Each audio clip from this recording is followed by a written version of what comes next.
Voici la quatrième et dernière partie de mes vidéos sur le dernier NeoFest. Sans plus attendre, c'est parti.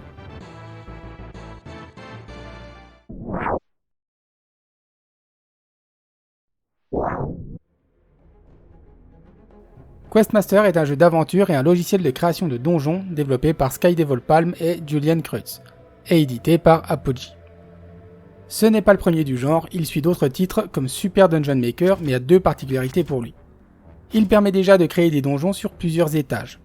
Il permettra aussi, dans sa version finale, de créer autre chose que des donjons. Reste à voir ce que ça signifie exactement, mais le créateur a annoncé dans un message que quelque chose était en préparation concernant l'idée d'Overworld, le monde global liant les donjons dans un Zelda par exemple. Et l'autre originalité du jeu, ce sera la possibilité de jouer à plusieurs simultanément. En local seulement pour l'instant, mais les développeurs travaillent sur l'idée de l'online. Je suis très curieux de voir comment ça pourrait fonctionner, mais ce sera un très gros argument.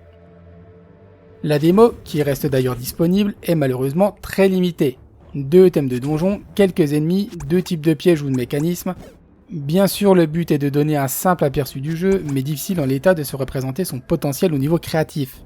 Surtout concernant les ennemis. En l'état, on nous présente quelques monstres au comportement préétabli qu'il est parfois difficile d'aligner avec celui des pièges et obstacles. J'aimerais bien quelques ennemis statiques ou alors la possibilité d'établir des patrouilles. J'espère que ça existera dans le jeu fini, sinon ça va sévèrement limiter les possibilités. La démo était aussi remplie de bugs frustrants cassant parfois les donjons. La plupart ont été corrigés depuis, c'est bon signe, le développeur est actif et attentif aux remarques des joueurs. Concernant l'esthétique, je ne crois pas avoir à vous faire un dessin, l'inspiration est ultra flagrante. C'est en tout cas très réussi. La musique et les effets sonores ne sont d'ailleurs pas en reste. Je trouve en revanche la caméra un poil trop zoomée, mais ça ne gêne pas dans la jouabilité qui est, vous l'aurez deviné, également très proche de celle de Zelda. Le titre approche d'une phase d'accès anticipée et n'a pour l'instant pas de date de sortie. Il est prévu sur Switch et PC.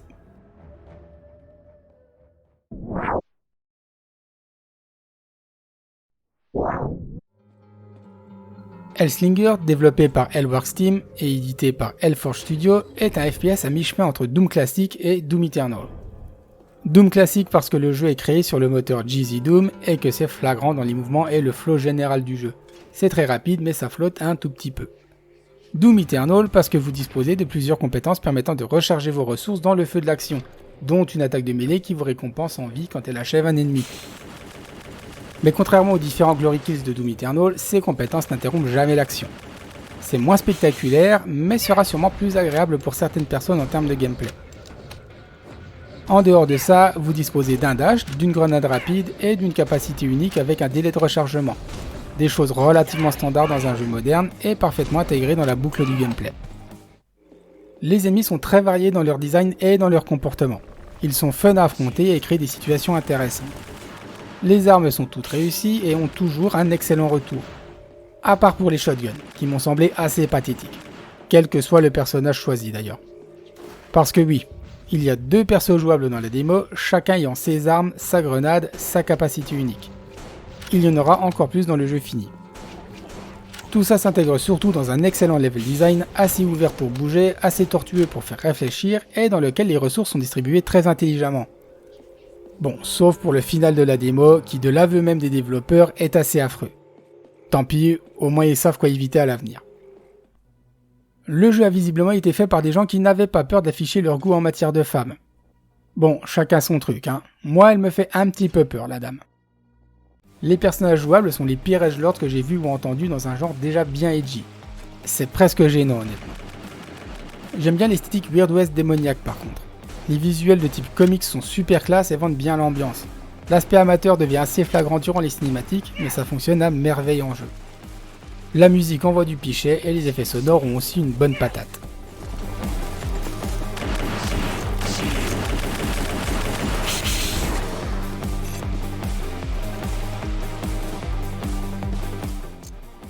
La démo reste disponible et Hellslinger n'a pour l'instant pas de date de sortie, mais il est prévu sur PC et les développeurs ont été clairs, ils ont encore du pain sur la planche.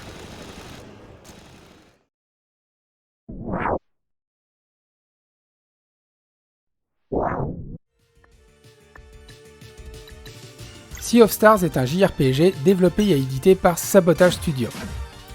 Sabotage Studio, si vous ne savez pas, c'est les développeurs de The Messenger. Et Sea of Stars est d'ailleurs une préquelle à celui-ci. Le pédigré des développeurs est immédiatement évident dans les graphismes. Tout comme The Messenger, c'est magnifique. Et les animations ont juste un niveau de détail incroyable pour un JRPG.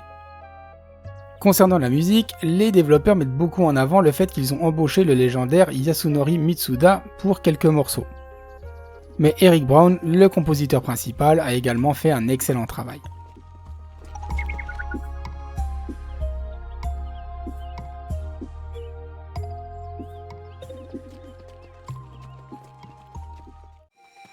Le gameplay est l'un des plus fluides et ininterrompus que j'ai vu dans le genre.